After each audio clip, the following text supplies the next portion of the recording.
welcome, guys. Good morning and good afternoon, wherever you are on this beautiful planet Earth. Today, we have a special guest. Her name is Stalk Hummeldorf. And this special guest, she's a mom of two autistic children. Both are now well-adjusted young adults. Now she is coaching other parents to have the same success and hopefully a lot of easier journey. So Anne is right here with us, and I will let you find more about her. Welcome, Anne. So tell us, who are you? Thank you so much, Adriana. It is good to be here with you. My name is Stalk Hummeldorf, and I'm married to my husband, George, for 24 years, and I have two young adult autistic sons that exceeded our expectations, and a 16-year-old neurotypical daughter who is helpful to her brothers. They all play musical instruments, and my sons are Eagle Scouts. Wow, thank you, Anne. I have a question. The first question is this: what is your intention, and what are your intentions, and what are your gifts? So who do you want to help? So after raising two sons with autism, it was really kind of a rough journey, although we did have a lot of successes. So now I help other moms to hopefully have that same success, and also hopefully have a much easier journey than we did. I think one of the gifts that we really used was we really wanted our sons to own their lives, their work, their emotions, everything about them, and also knowing how to find and evaluate the best resources for them was really helpful too. Wow, it sounds wonderful. So let me ask you this: what obstacles you faced during your parenting years? Yeah, so I certainly had some along this journey. Early on, what I really found is I had a real lack of confidence in my ability to parent, and it was so much harder because my sons had so many needs. At 3 years old, my older son couldn't answer yes, no questions. He didn't know how to play with toys. We had to explicitly teach him how to play with toys. He couldn't really talk to other kids or relate or socialize with them, so different than a typical 3-year-old experience. And so, just learning so much and gaining confidence along the way. And also, we had a lot of criticism from family members, and I just did not know how to stand up for myself at the time. That's something I learned a great deal about.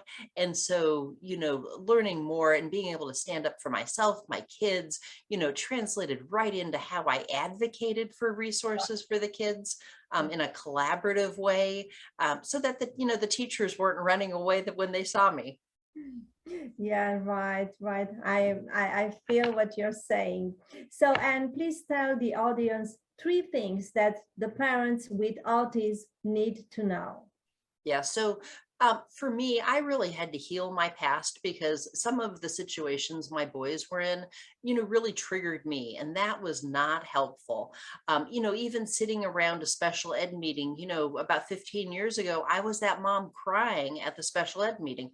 I certainly couldn't advocate well for them when I was crying. So, healing my past so I was not triggered by their various situations. Also, finding the very best resources for them, and also learning how to evaluate these resources and the people that delivered the services to make sure they were a good fit for our family. We certainly learned some good lessons from that one. And when my boys were young, if they had a meltdown, it took us about 45 minutes to help them calm down. And so finding a method where we could help them go from meltdown to calm in 60 seconds was life-changing for them. It was life-changing for us. They still use the method to this day. Wow, 45 minutes. It sounds like a miracle. So I would like you to describe your successful method for our audience, please. So what I discovered along the way was a method that uses the sense of smell, our most primitive sense, along with some psychological principles that help people break through their obstacles, help people reach their goals better, and it's very calming. So these methods can help a mom heal her past so she's not triggered. It can help people focus on specific goal setting and just, removing that little negative voice inside your head that says you can't do it. Not useful at all. So, and then we use a shortened form of this to when our boys were little, we would do the method with them just for calming. And it was, such a life-changing thing. I remember one time after 30 seconds, my son, who had been in a complete meltdown, looked up and said, "Mom, I forgot how I was feeling." And off he happily went to enjoy the rest of his afternoon. And I was like, "Ooh, I like that." Exactly. So, and where can parents with children with autism can find you? So I founded Prepared to Parent, and I have a website, preparedtoparent.com, and also a free Facebook group called Prepared to Parent. And it's really when more is required of us as parents. And guys, don't worry, we will drop this in the chat so you will have the links.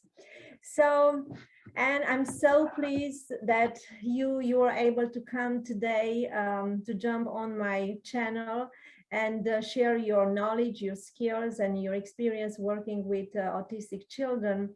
But we have to make this very short. So I would like to ask you for an ending message. So what do you have to say to our audience, to the parents with children with autism? Yeah. So what I learned more than anything over the course of this journey is there is hope. There are some days that are so challenging, but there is hope. Do the small things you need to do every day. Connect with your kids. And also, I really appreciate being here. So I have a free gift for your audience. It's a meltdown to calm in 60 seconds. And we will drop the link below. Yes. Okay, guys. So for continue support, stay close to my channel and don't forget to click on Anne's free gift below. So if you want to live longer, healthier, and happier, stay close and be safe wherever you are. Bye.